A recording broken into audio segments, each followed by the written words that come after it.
आज हम भारत का सामान्य परिचय पढ़ेंगे। भारत के भूगोल से संबंधित। भारत किस गोलार्ध में स्थित है? भारत उत्तरी पूर्वी गोलार्ध में स्थित है। भारत का अक्षांशीय विस्तार कितना है? 8 अंश 4 मिनट उत्तर से 37 अंश 6 मिनट उत्तर भारत का अक्षांशीय विस्तार है। और भारत का देशांतरी विस्तार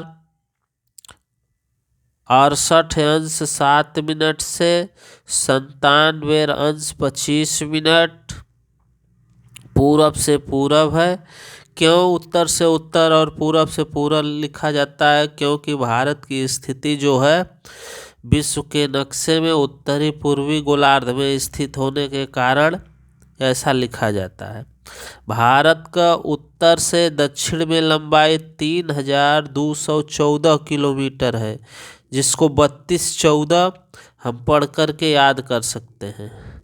और पूरब से पश्चिम में इसकी लंबाई है 2933 किलोमीटर है। भारत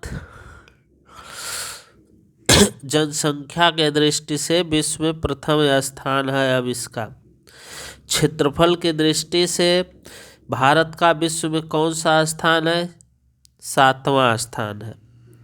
भारतीय भूभाग का विस्तार पूर्व से पश्चिम, नीचे देखिए लिखा है 2933 किलोमीटर, जिसको हम पहले बता चुके हैं, तथा उत्तर से दक्षिण तक 3214 किलोमीटर। भारत का क्षेत्रफल कितना है? 32,87,263 वर्ग किलोमीटर भारत का क्षेत्रफल है। यह विश्व का 2.4% भाग को घेरा हुआ है। यहाँ विश्व की लगभग 17.5% जनसंख्या निवास करती है, लेकिन कहीं कहीं किताब में 2.43% भाग भी लिखा है, मिल जाता है। भारत का अक्षांशीय विस्तार क्या है? तो 8 अंश 4 मिनट उत्तरी अक्षांश से 37 अंश 6 मिनट उत्तरी अक्षांश के मध्य है। देशांतरी रेखा क्या निर्धारित करती है? समय एवं अवस्थिति को। भारतीय मानक समय रेखा 82.5 अंश है, जो इलाहाबाद के नैनी से लिया गया है। यह 5 राज्यों से होकर गुजरती है: उत्तर प्रदेश, मध्य प्रदेश, छत्तीसगढ़, उड़ीसा एवं आंध्र प्रदेश। कर्क रेखा भारत के 8 राज्यों से गुजरती है, जिसको जानने का हमने ट्रिक बनाया है: त्रिविजा परागुच्छम। त्रि से त्रिपुरा, मी से मिजोरम, झ से झारखंड, पराग प से पश्चिम बंगाल, रा से राजस्थान, गु से गुजरात, छ से छत्तीसगढ़, म से मध्य प्रदेश। भारत को लगभग 2 बराबर भागों में कौन सा अक्षांश विभाजित करता है? तो 23.5 अंश उत्तरी अक्षांश कर्क रेखा। भारत के सबसे पश्चिमी बिंदु गौरमोता गुजरात, पूर्वी बिंदु किबिथु अरुणाचल प्रदेश के मध्य। सबसे पहले सूर्योदय अरुणाचल प्रदेश में ही होता है, एवं सूर्यास्त में लगभग कितने घंटे का अंतर है? 2 घंटे का। भारतीय मानक समय रेखा इलाहाबाद के नैनी से गुजरती है, 82.5 अंश है। भारतीय मानक समय IST एवं ग्रीनविच माध्य समय GMT के बीच कितने घंटे का अंतर है? तो 5.5 घंटे का अंतर है। भारतीय मानक यामोत्तर पर मध्याह्न है तो 120 अंश पूर्वी देशांतर पर स्थानीय समय 2 घंटा 30 मिनट अपराह्न होगा। भारत का सुदूरतम दक्षिणतम बिंदु इंदिरा पॉइंट है, जो इंदिरा पॉइंट अंडमान निकोबार द्वीप समूह में पड़ता है। अंडमान निकोबार द्वीप समूह में सेलुलर जेल भी बनाई गई थी, जिसमें भारतीयों को काले पानी की सजा दी जाती थी। भारत का एकमात्र जिला कौन सा है जिसकी सीमा 4 राज्यों को स्पर्श करती है? सोनभद्र, जो उत्तर प्रदेश में पड़ता है।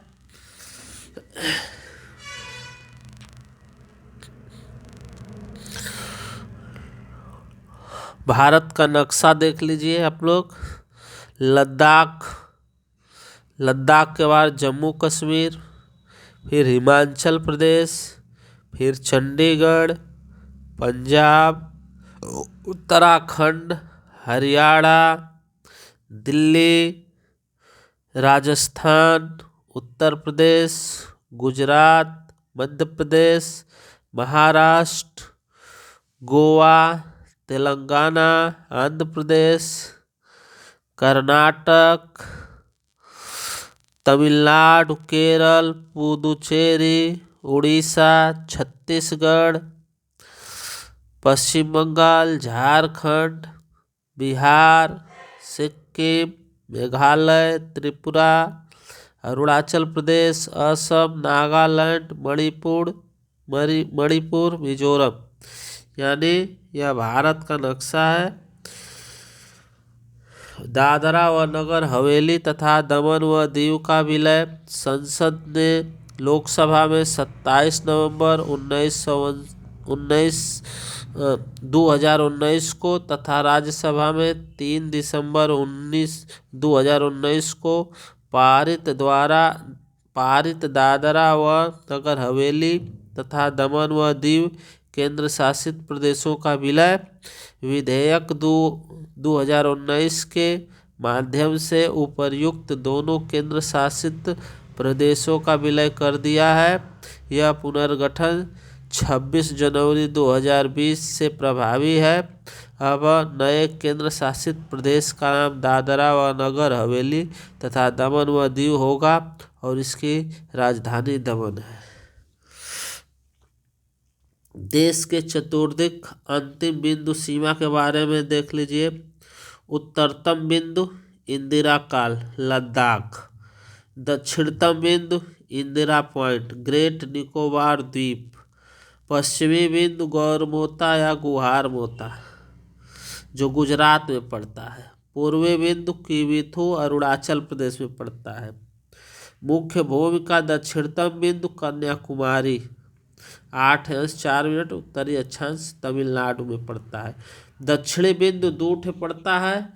एक मुख्य दक्षिणी बिंदु अगर पूछ दे तो जो कन्याकुमारी तमिलनाडु में पड़ता है, और एक जलस्थली सबसे सुदूर बिंदु पूछ दे तो अंडमान निकोबार द्वीप समूह में पड़ता है जो बंगाल की खाड़ी में है, जिसमें सेलुलर जेल थी और उसमें भारतीयों को काले पानी की सजा दी जाती थी, जिसमें 1919 ईस्वी में लोगों को संदेह के आधार पर बंद कर दिया जाता था, जिसको काला कानून के भी नाम से जाना जाता था। यह एक ऐसा कानून था बिना वकील बिना दलील का, जिसमें भारत के क्रांतिकारियों को सेलुलर जेल में बंद कर दिया जाता था।